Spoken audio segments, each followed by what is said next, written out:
Thank you all. The testing, as I said. Well, good afternoon. Thank you all for joining us here today. I'm really pleased to be joined by Councilmember Monica Montgomery, Donna DeBerry, who is president of the Central San Diego Black Chamber of Commerce, Jason Pagiao, who is president of the Asian Business Association of San Diego, Iris Garcia, who is the San Diego Hispanic Chamber of Commerce, and of course, Stan Gentry, owner of Gentry's Beauty and Barber Headquarters. You see, just right here. Stan, thank you for hosting us today. And thank all of you for being here today. There's no doubt that the global pandemic has changed the way all of our small businesses are operating. San Diego's small business owners have, without a doubt, learned to roll with the punches, installing new plexiglass barriers, increased routine cleaning, requiring masks, of course, and tanky temperatures. But as you can see behind me, this is a phenomenal example of the spirit of San Diego's small businesses. Businesses like Gentry's that are adapting, that are overcoming by moving outdoors to keep both employees and their customers safe. It hasn't been easy. It's a struggle, obviously, to just keep the lights on. But for many, staying open for business now could be the only way to ensure that they survive later and then can thrive once we get on the other side of this pandemic. At the very beginning of this pandemic, it was clear to all of us that our small businesses were going to take a hit. That's why, with the council members' help, we created at the City of San Diego the Small Business Relief Fund. One goal: how do we offer a lifeline to help to our small businesses that are the backbone of our economy in San Diego? And outlined specific industry best practices from input from organizations that represented hundreds of businesses all over the city as part of the Economic Recovery Advisory Group. Now, of course, nearly 5 months later, we are here, and I think probably at that time no one could have imagined how devastating this virus continues to be to our local economy. And it's especially true to those great businesses that already faced that barrier to success. I will tell you, these businesses and owners and neighborhoods that haven't had their opportunity for economic development of our city need our extra help and support. A recent analysis by Sandag showed that the Black and Hispanic residents in our community are 4 times more likely than whites that live in neighborhoods that have been impacted by COVID-19 and unemployment. That's incredibly important. For our Asian American residents, they're twice as likely compared to whites. It is clear that we're talking today about helping and making sure that we are doing everything that we can during these very difficult times. As I said, when we talk about our small business economy, and particularly the great businesses that you're seeing right here behind me at Gentry's, many are family-run businesses. And like so many family-run businesses, you're investing their life savings to keep it up and to keep it operating.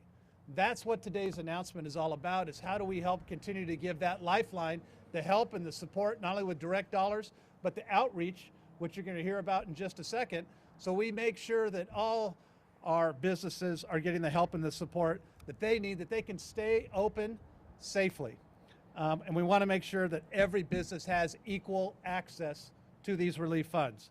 And that's why we have required with ours, I said, that the funds we're using are going to go to low to moderate income census tracts, opportunity zones, and San Diego's Promise Zone. With today's proposal, if approved by the City Council, we will allocate $700,000 to support business owners in our historically underserved neighborhoods through direct grants. That's extra cash in business owners' hands for things like rent, payroll, and personal protective equipment. It would also include outreach to help owners comply with all the regulations and connect them with other available relief sources that are available at the state or at the federal level. Simple message is clear. These businesses need help, and they need it now. So I'm encouraging all of my city council members, all of our council members, to support this. It's a common sense proposal. It is clear that there is a great need for business owners, particularly in areas of our Promise Zone and Opportunity Zones. So today we're asking the City Council to allocate this, but there's one more thing that I'd also like to announce. that we're also asking the San Diego County Board of Supervisors to match the city's contributions to these efforts. If we work together, we can double our efforts and make an even greater impact. And so I'm optimistic that our county board will help match the effort that we are doing, and we will work in partnership together. Now I'd like to turn it over to the council member who represents this great district, Councilmember Montgomery, who since the very beginning of this pandemic understood the importance of small businesses, getting help, getting support, and getting relief. And so, Councilmember, thank you for your effort, thank you for your leadership, and your help to get this across the finish line coming up with the City Council. Councilmember Montgomery.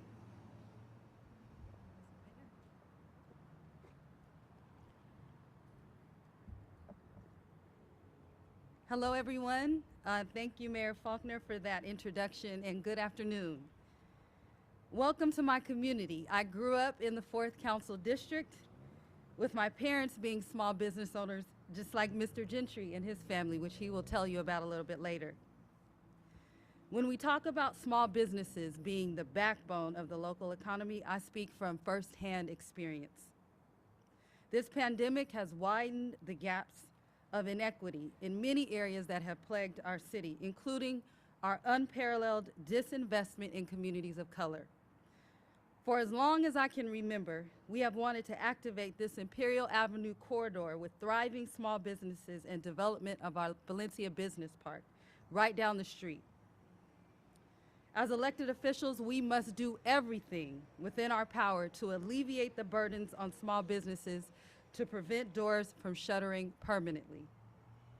The mayor mentioned the disproportionate impact the pandemic has had on Black and brown people in terms of the rate of unemployment and COVID-19 cases. And I just want to go into that a little bit, because SANDAG did present to us some information that said that 44% of Black people in this region live in areas that are experiencing both high amounts of COVID-19 positive cases and high amounts of unemployment. The Latino population, 42% of the Latino population in this region is experiencing and live in areas that are reporting the highest amount of COVID-19 cases and the highest amount of unemployment. Many of those zip codes are right here in District 4. So, and as the mayor mentioned, our API community is also experiencing at rates that are twice as high as their white counterparts. So it's obvious that we have a lot of work to do, and this is definitely a step in the right direction. People hurting and those closest to the pain are those closest to finding equitable solutions. We must listen to the people. From day one, I promised to amplify the community's voice at City Hall. This $700,000 is an answer to the pain of the people. It is a start, and we know that it is not enough, but we have to take one step at a time. As policymakers, we have the responsibility to design and implement effective measures that support small businesses in these extremely challenging times. Many minority-owned small businesses face structural challenges that underscore the need for an equitable distribution of funding.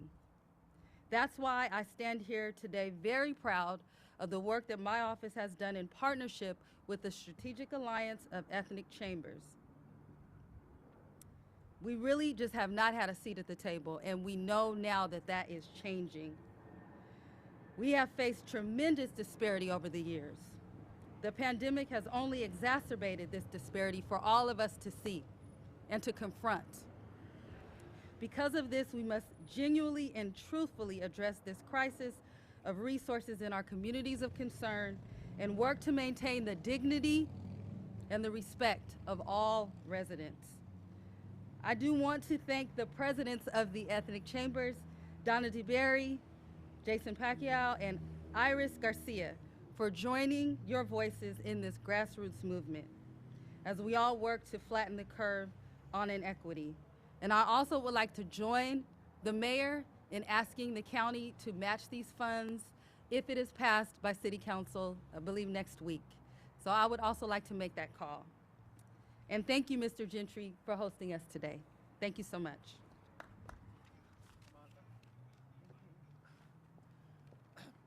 Thank you, Councilmember. Before I turn it over to some of our business leaders, I'd like to just share just a little bit about working with this group and with this alliance. When we assembled the Recovery Advisory Group, we heard from more than 30 local organizations, including the Central Black Chamber of Commerce, the Asian Business Association of San Diego, and the San Diego Hispanic Chamber of Commerce. And one of the many items that this group shared, that this alliance shared, was one of the most pressing was the health and the economic disparity in our communities that Councilmember Montgomery so eloquently addressed. Since then, they have formed this group, the Strategic Alliance of Ethnic Chambers, aimed at tackling just that. And one of the ways that they are doing that is through target outreach, helping more businesses navigate the access and the services and the funding that is available to them. So I want to thank each and every one of you for your leadership. This group is very strong and they have moved very quick. They are a force to be reckoned with in San Diego. And now I'd like to invite the president of the San Diego Central Black Chamber of Commerce, Donna DeBerry. Donna, thank you for your advocacy. Thank you for your energy. And as anybody who has had the pleasure to meet Donna and work with her knows that it's impossible to say no because of the great work and the hard work that she's doing. Donna, please come on up.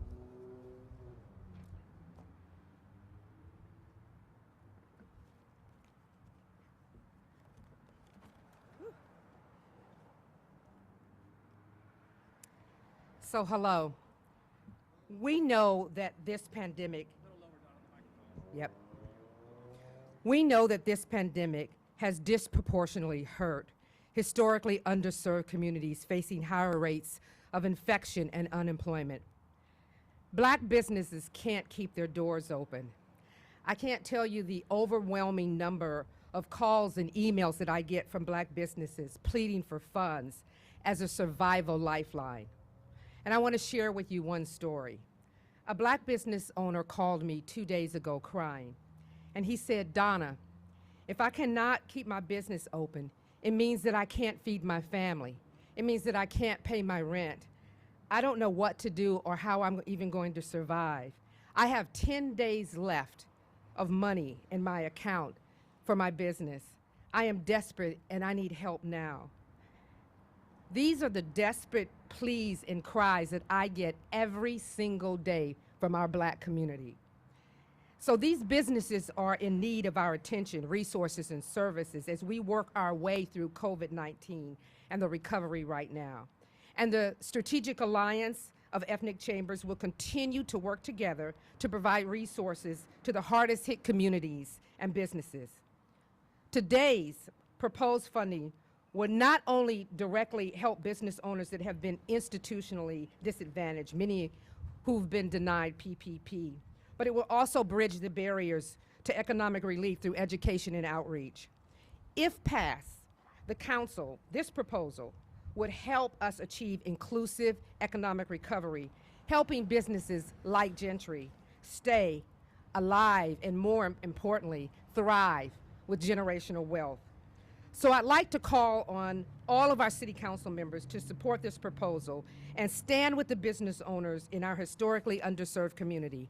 This is a time that we're asking our council members, regardless of their political affiliation and various segments of the community that they represent, to show a united front in ensuring that our economic recovery is equitable and a unanimous vote to support this proposal. We need to stop this colorblind policy approach to how this pandemic has impacted our city. Instead, we need to be color bold and have an intentional focus on the disadvantaged and underserved communities of color.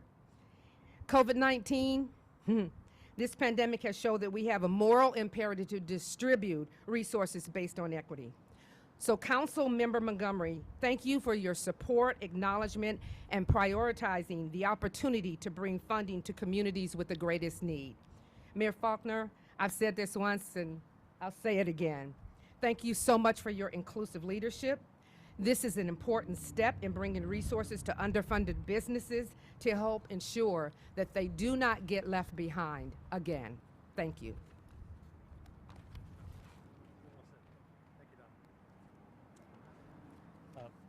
Thank you so much. Thank you, Donna.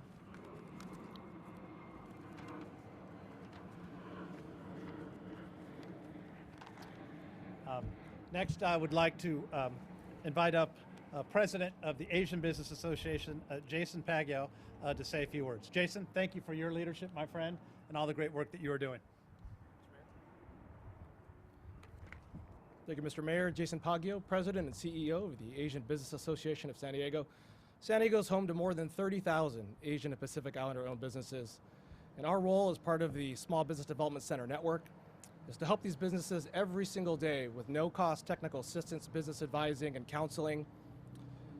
And I can tell you that a lot of our businesses were hit as early as January and February of this year as news had come across the Pacific of the virus hitting our community. And compound that with shelter-in-place orders and a mandate for all the businesses to close, we were met with a really big challenge. And within a span of a couple days, we had hundreds of businesses calling the Asian Business Association seeking COVID-19 disaster relief capital and support. Compound that with the additional issues of cultural and language barriers, and in a system that rewards first come, first serve, our community was left behind for so many different opportunities in terms of funding. We believe that this proposal before you, and we're thankful for the mayor and your leadership and Councilmember Montgomery, and hopefully with the passage of this through the City Council, that they look at this, as Donna had mentioned, with an inclusive lens and an equity framework to ensure that our underfunded communities are not left behind, that we fast-track policies to help historically underserved communities, and that we always have those that are most vulnerable at the front of the minds of all of our policymakers. So we appreciate this opportunity. The Strategic Alliance is a group that is I'm incredibly grateful to work with, and it's an absolute pleasure to be here, and thank you. Thank you, Jason. And next up, of course, the third part of the alliance here. What a great three groups of organizations that are working so very closely together. I'd like to invite up the president of the Hispanic Chamber of Commerce, Iris Garcia. And Iris, thank you for your determination and all of your help and support.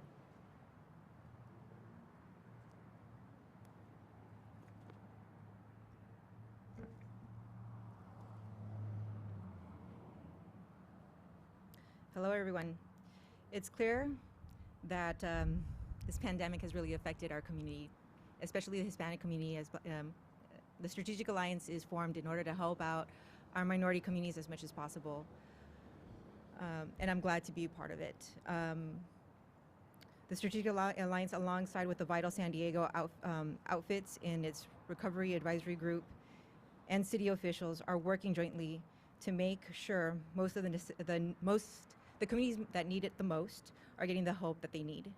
We're grateful to everybody involved, and until COVID-19 crisis is over, we will continue to extend our hands to all those that need our help. Please tell any small business that you frequent and share the information that is out there that can help these communities. These funds are out there to help, and we need to make sure that the message gets across. Thank you so much. Bye-bye.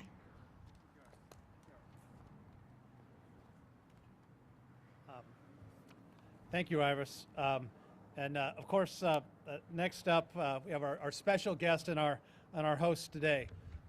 What we are seeing here is a great example of the resiliency of San Diego's small businesses, particularly our family-owned businesses. Since 1962, the Gentry family has been cutting hair right here on Imperial Avenue. Today, they're adapting. You can see this is a great creative example. It's not easy, but it's about persevering. And so we are so delighted to be here today to showcase this. The funding made available in today's proposal that we are talking about is going to help businesses like Gentry's stay open. It's not just for now, but for the foreseeable future. That's what this, as I said, is all about. And so Stan Gentry, thank you for hosting us, sir. Thank you for your perseverance. Thank you for everything you're doing for our city and for our neighborhoods. Stan Gentry.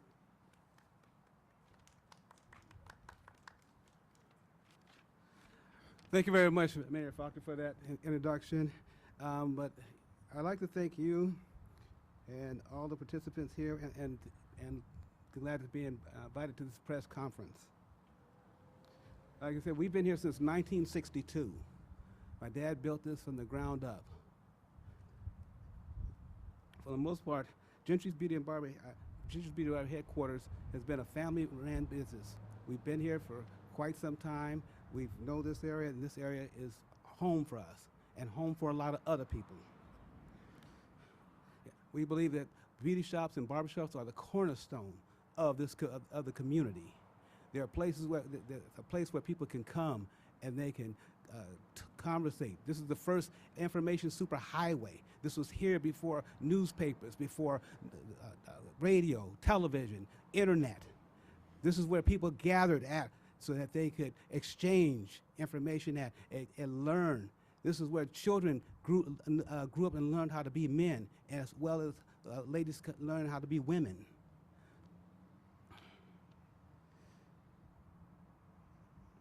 This is a place where people come and they share their experiences, their education, their knowledge, everything. I want to ask you, what other place can you go and get all that besides barbershops, beauty shops, and churches? That's it. This is where people got everything has came from right here. I appreciate Monica Montgomery. She recognizes that. She puts businesses first. And that's something that's rarely done. We hear about it, people talk about it, but it rarely gets done. I'd like to recognize Mayor Faulconer and the people downtown and the council members that they're finally reaching out to us and showing us that there are other ways. They're actually starting to bring us to the forefront and letting us know that we can make it too. And that's all the people downtown. I look forward to working with Miss Donna Dewberry from the Black Chamber. What assistance is available to us during this challenging time. And I look forward to working with any other group, any other groups that are here today, and how we can come together and make it better for everybody. Like I say, this is our home. People that come here are family. They've been coming here 20, 30, 40, 50 years. These people are family. And without family, we don't have any. There is no gentries without the people out here. I'd like to thank all of you for coming out, and you all have a great day.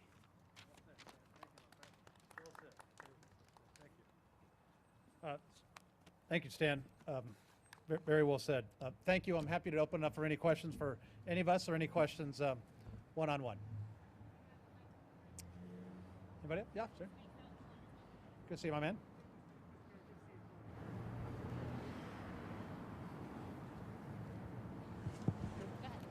So the big question is how are you going to allocate these funds specifically? How many businesses are you sort of targeting in these promise zones? And how fast do you think that this can matriculate to the businesses that? Yeah, it's gonna be before the City Council next week. And so we're looking for fast and immediate action. And again, the strength of the Alliance and the folks that you see behind me ensures that these funds are gonna get to the businesses that need it the most. And what better groups and organizations to do that than the ones that have come together. And so we see this as the best targeted approach, the most efficient approach, and the dollars are going to get to the businesses that need it to keep themselves open. So if I'm a business in this area, or should I be reaching out to the different chambers, and is that the best way? It will, and the Strategic Alliance will be a big part of that, and we'll have all of the, when this comes before the council next week, again, to not only have the dollars, I would be remiss if I didn't once again say, as the council member reinforced, we're asking our friends at the County of San Diego to match this as well. I think collectively when we do that, as we've done in other areas, it shows the strength of all levels of government working together to help all of our communities. Carlos.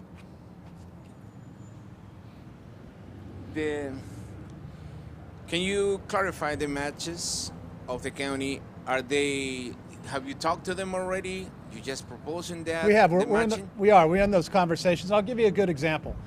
When the city and the county came together a couple of months ago, obviously still during the COVID pandemic, to match funds for childcare.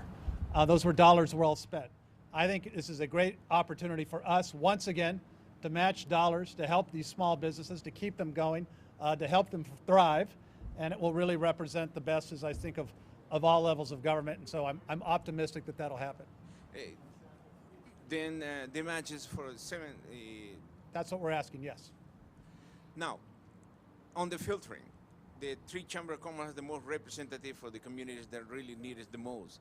In the past, so far the experience is a lot of businesses have received money that they didn't need. Some even giving back. This situation with the chamber of commerce is going to be vital for the proper businesses that really need it to really receive them. It is, Carlos, and again, the strength is the representatives that you see standing behind us. These organizations are the ones that are working every single day. These organizations are the ones on the front line that know the businesses that need help and support. Perhaps I could turn it over to any one of you. I'll just say a few words, or Jason, to give an example. Jason. Sure, Carlos, to your point, we've seen the businesses that first applied for a lot of this funding were ones that either had better banking relationships or didn't have as many cultural or language barriers. They were the first ones in. We saw with PPP the disproportionate amount of funding associated that way, and for us as technical assistance providers in many of these businesses, we see everything with these businesses and we walk them through that entire process. To your point, that's where being on the ground in the community and having that relationship and having culturally competent business advisors who know the community in that way puts us in a much stronger position of being able to identify, hey, these folks need this more than these other folks who might already be in a position of strength financially, or maybe don't have as many savings, or are immigrants. So I think that's a really strong case for us in terms of the depth we have in the community, and we work a lot with a lot of our community-based organizations as well. What you see here is not just three, there's dozens and dozens of other nonprofits behind us that we work with every single day. So just the last, maybe. So this means that next week, what we're doing today is a done deal. So yeah, Because we're going to tell the people today that they're going to be expecting almost $750,000 in helping for the businesses, but it has to pass first City Council. Correct. We have the power of the purse, as they say, and we make the decisions with regard to where money goes in the budget. This is something that the Strategic Alliance, in partnership with the mayor and my office, is bringing forward to council. But I just wanted, to your last question, I want to reiterate what I said, is that the reason why this is a great solution to some of the issues that we have with getting to the people that really need it is based on this alliance. It's based on the community voice. We have to, again, in order to solve the issues and the problems that the community is experiencing, we can't always make those decisions at City Hall only. We have to listen to the voice of the people. And this is an effort to do that, and we hope that it's an ongoing relationship. And that's why it's so important. Thank you. Time for one or two more questions? Go ahead. Yep. Yeah, thank you. I was wondering if you could explain where the $700,000 number came from. There was a press conference that you had in early June where you had mentioned that the community was going to get, I guess, like 50% of whatever federal money was coming into the city. I believe that was $13 million. So how did we get to the 700,000 number for this? Yeah, this was developed in partnership with myself, Councilmember Montgomery, and the Alliance. Trying everything we can to get some dollars into the community now. And again, trying to leverage the support of the county as well to say, let's use city dollars, let's use county dollars, but let's help, and I think Jason said it very well, to those groups that are on the ground right now that they can put this money to use. So we can be the funding vehicle, but we want to make sure that we get it to the groups that can put it on the ground, into the community, into the small businesses that need it right now. Since you had mentioned a $3 million community equity fund, does that mean that this is the first wave of money that's coming in, or will there be more? This will be separate than that. So this is in addition to that. In addition, so that was already distributed, the $3 million? And that, and how to spend those funds that the council just adopted, will be coming back as part of the stand-up of the equity fund that Councilmember Montgomery has been a real leader on. That has not been That has not been determined. One more.